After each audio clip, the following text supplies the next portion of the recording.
तेरा नाम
मुझे श्यामचंद्र भगवान की जय, रामचंद्र भगवान की जय, कृष्ण कन्हैया लाल की जय।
श्री राधे श्री राधे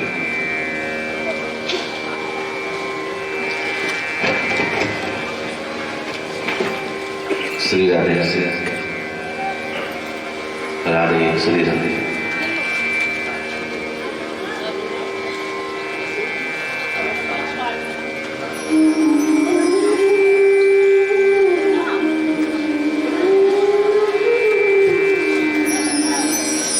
श्री राधे श्री राधे श्री राधे श्री राधे सुन्दरमेकदन्तम् रक्ताम्बरं त्रिनयनं परमं पवित्रम्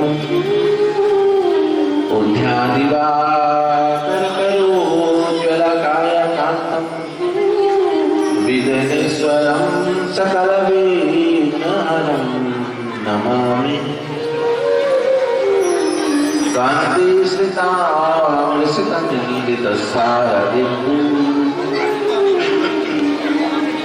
यत्रैकतो विलसितामसिताङ्गशोभा वृन्दावने पीठितां मुनिकान्तसङ्गां राधा मुकुन्दयुगलं तदहं नमामि वंशी विभूषितकरां नवनीरदाः पीताम्बरा तरुणबिम्बफला जय श्रीराधेश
सुंदर लागे बिहारी कितना लागे प्यारा कितना सुंदर लागे बिहारी कितना लागे प्यारा कितना सुंदर लागे बिहारी कितना लागे प्यारा कितना सुंदर लागे बिहारी कितना लागे प्यारा कितना सुंदर लागे बिहारी कितना लागे प्यारा कितना सुंदर लागे बिहारी कितना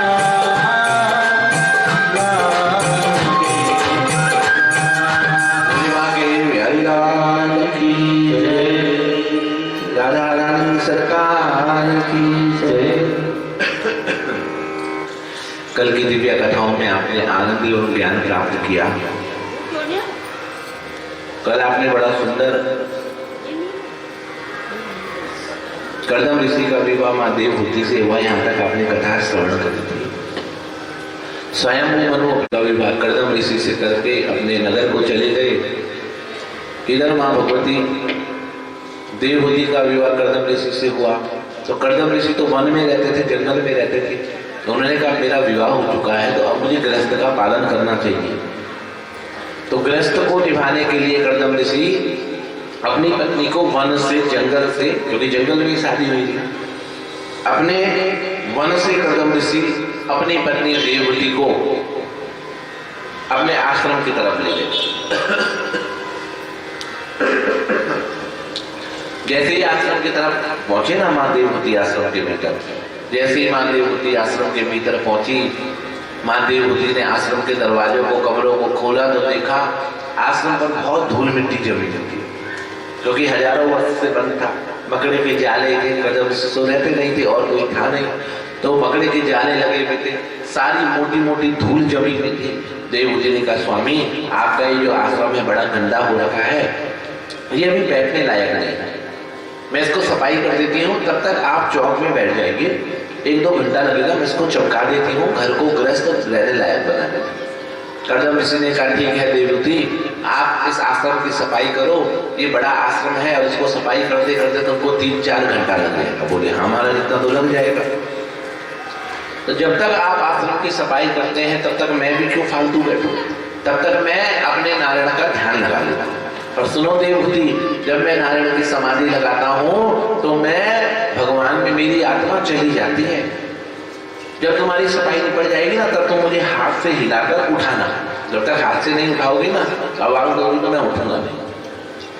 देवहूति ने कहा ठीक है महाराज, आप अपने भाग नारायण की समाधि लगाओ और मैं तब तक भगवान की आश्रम की सफाई कर देती हूँ, इसे रहने योग्य बना देती हूँ। मां देवहूति सफाई करने चली गई भीतर, आश्रम की सफाई करने गई। आश्रम की सफाई करते करते मां देवहूति को बहुत समय हो गया, बहुत समय से बंद था। धूल मिट्टी करते करते नई चदरें बिछाते बिछाते, झाड़ू पोछा मारते मारते, मकड़े के जाले हटाते हटाते मां देवहूति को 4-5 घंटे लगे। 4-5 घंटे बाद मां देवहूति अपने पति के पास आई, सफाई निपट गई। मेरे पति ने कहा था कि जब आपका सफाई निपट जाएगी तो मुझको उठा देना। तो अपने पति के पास आई, जैसे ही अपने पति को हाथ लगाने गई ना कि पति को उठाऊं, तो यहाँ करने तक हाथ ले गई और उसके बाद हाथ वापस दिया ही नहीं उठाई। क्यों? हे प्रभु मैं कितना बड़ा पाप करने जा रही हूँ। मेरे पति परमेश्वर भगवान का ध्यान कर रहे हैं और मैं उनको भगवान के ध्यान से हटाकर स्त्री सुख में लगा रही हूँ। कहते हैं 2 लोगों को कभी भी नहीं जगाना चाहिए। एक मीठी नींद में अगर कोई सोया हो तो उसको नहीं जगाना चाहिए। अब मीठी नींद में सोने का मतलब ये नहीं कि 10-11 बजे तक सोए हैं तुम दिल्ली वाले और तुम्हें कोई उठाएगा। शहरों में तो ऐसे उठते हैं ना लोग 10, 11, 12 बजे। आजकल संडे सैटरडे छुट्टी होती है दिल्ली में, लोग आराम से उठते हैं 10, 11 बजे तक। अब ऐसों को उठाना तो पड़ेगा ही भाई, 10, 11 बजे सूर्य सिर पर चढ़ गया। मीठी नींद का मतलब है कि 2, 2:30, 3 बजे कोई सोया है तुम आके डिस्टर्ब कर दो, रात का तो उठता होता। और कोई भगवान के ध्यान पर लगा हो तो उसको नहीं जगाना चाहिए, पाप होता है, क्योंकि उसका मन भगवान पे समर्पित हो रहा है ना। देवहूति ने कहा मैं क्यों अपने सिर पर पाप लूं, 4-5 घंटे हुए हैं, अपना आप ही उठ जाएंगे, मैं भी थक गई हूं, तब तक बैठ जाती हूँ। पति की समाधि का इंतजार कर रही है कब खुलेगी। तो तो मेरी माताओं, देवहूति की ये समाधि बहुत लंबी चली गई। ये समाधि कर्दम ऋषि की 1-2-4 घंटे में नहीं खुली या 1-2 महीने में नहीं खुली है। देवहूति कर्दम ऋषि की जो ये समाधि खुली है वो पूरे 40 वर्ष बाद खुली है। 40 वर्ष बाद माँ देवहूति ने 40 वर्ष तक अपने पति की सेवा करी है। भागी नहीं है, सेवा करी है। अपने गीले कपड़े से उनके बदन को पूछ देती थी, उनको पुष्प चढ़ा देती थी, उनके आगे पुष्प धूप जला देती थी, दीपक जला देती थी और फालतू समय में स्वयं भी अपने पति के आगे बैठकर नारायण का ध्यान करती थी।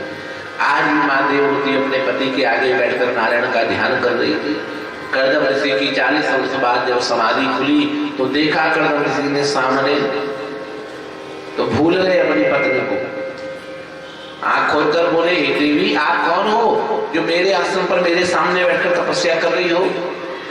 देवहूति ने नेत्र खोले, बोले, स्वामी आपने मुझे पहचाना नहीं? कर्दम ऋषि ने कहा, अरे तुम कौन हो जो स्वामी शब्द से मुझको बुला रही हो? क्योंकि स्वामी तो केवल पति को बोला जाता है। तुम कौन हो जो स्वामी शब्द से मुझे बुलाए? बोले, स्वामी मैं आपकी मां मंगनी भार्या हूँ, पत्नी हूँ।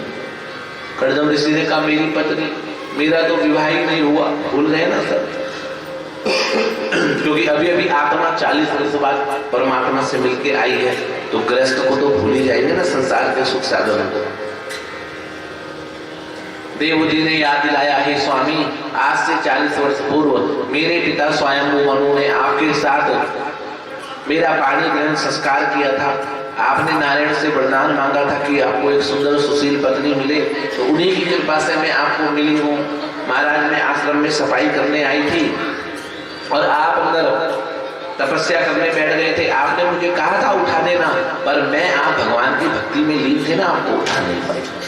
जब पूरी बात याद दिलाई तो तब कर्दम ऋषि को याद आया, अरे राम राम,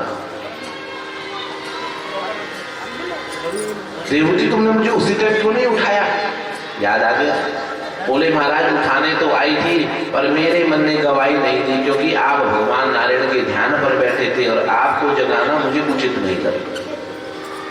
तो जानते हैं क्या कहा देवहूति ने, क्या कहा कर्दम ऋषि ने? बड़े ध्यान से सुनना सारी पत्नियां। क्या कहा कर्दम ऋषि ने? धन्य हो गया देवहूति मैं तेरी जैसी पत्नी को पाकर। क्या कहा है? धन्य हो गया। आपने भी बोला कभी नहीं ऐसा? अच्छा, ये हंस रही। अच्छा, आपके पतियों ने बोला आपको ऐसा? जितनी यहाँ पर माताएं बैठी, बोला आपको? और आप तेरा मुंह करके देख रहे, आपने बोला? देखो छोटी वाली झूठ बोल रही है, पति आपके ना कर रहे हैं, नहीं बोला है। देखो गुरु के आगे तो सब सही बता देते हैं। बोला है इन्होंने, आपने सुना गड़बड़ है। इन्होंने कहा है जब से तू मेरी जिंदगी में आई तब से मैं धनिया की तरह पिस गया, आपने धनिया सुन लिया। तो धनिया बोला, आपने धनिया सुन लिया। धनिया को पिसा जाता ना बीजों को, वैसे बोला, आपने सुन गलत लिया। क्यों नहीं बोला? इसलिए नहीं बोला क्योंकि आपने धन्य होने जैसे काम ही नहीं करे। देवहूति ने तो धन्य होने जैसे काम करे। 40 वर्ष तक सेवा करी अपने पति की। 40 वर्ष 40 वर्ष। आप ज्यादा सही हो मत बोलो, ये ना हो 7वें दिन मेरे साथ चलना पड़े आपको कि तू भी भाई के साथ यार बाबा बन जा, जब मैं सेवा करती रही तो। इसलिए कथा में पत्नियों को चुप ही रहना चाहिए। 7 दिन हूँ आपके साथ, 7वें दिन बाद आपने यही झेलना है। स्वयं कर्दम ऋषि ने कहा, हे देवहूति धन्य हो गया मैं तेरी जैसी पत्नी को पाकर। तूने 40 वर्ष तक मेरी सेवा करी, पतिव्रत धर्म निभाया। मैं तेरी सेवा से बहुत प्रसन्न हूँ। मांग जो वरदान तो मांगेगी वो वरदान मैं तुझे दूंगा। जो तेरी इच्छा है ना उस इच्छा को मांग। तो देखिए जब देवहूति का विवाह हुआ था तो वो 20 साल की थी और आज कितने साल की हो गई? 60 साल की। 40 साल और हो गए। तो देवहूति ने कहा, हे प्रभु,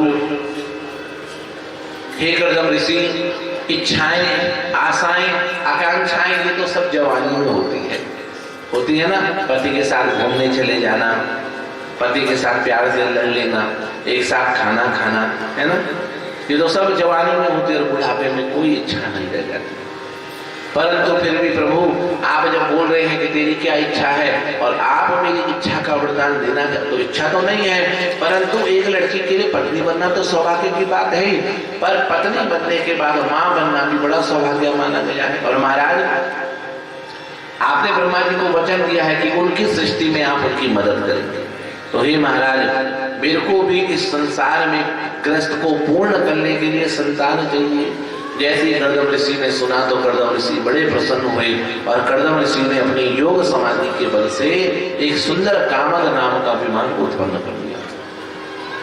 प्रियाया प्रियमन विच्छन कर्दमो योगमस्थिता विमानम कामदम छत्तस तरिएवा विसणी करत।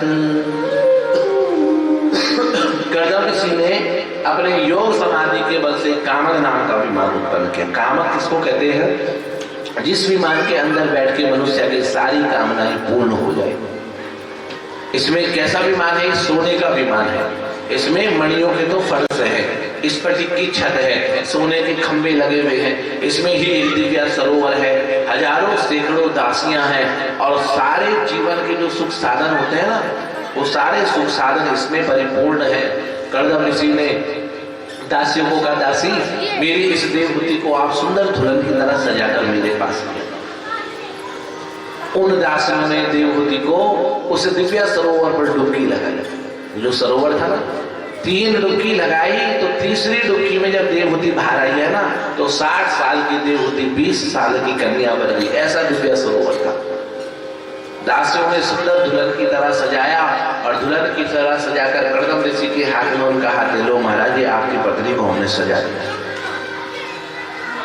कर्दम ऋषि ने अपनी पत्नी का हाथ पकड़ा और देवहूति को लेकर उसी सरोवर पर डुबकी लगाई और यौवन अवस्था को प्राप्त कर हजारों वर्ष तक गृहस्थ आश्रम का पालन किया। हजारों वर्ष तक गृहस्थ आश्रम का पालन किया। गृहस्थ में लिप्त होते होते समय कब चला गया पता ही नहीं चला। आज कर्दम ऋषि की 9 कन्याएं हो गई। 9 कन्याएं हो गई कर्दम ऋषि की। तो एक दिन ना जाने कर्दम ऋषि को क्या हुआ। कर्दम ऋषि सुबह उठे, उन्होंने किसी से कुछ नहीं बोला अपनी पत्नी से। उन्होंने स्नान करा, अपना पूजा पाठ तिलक चंदन लगाया, अपनी झोली चिमटा उठाया और बिना बोले घर से निकल गए। देवहूति ने देखा ये पति देव बिना बोले जा रहे हैं। पति जब घर से बिना बोले जाते हैं तो माताओं को टेंशन हो जाती है ना, पत्नियों को टेंशन। पत्नियों को बैठा कर जाना चाहिए, ये तो जब तक तुम वापस नहीं आओगे ना तो बीपी बढ़ जाता है।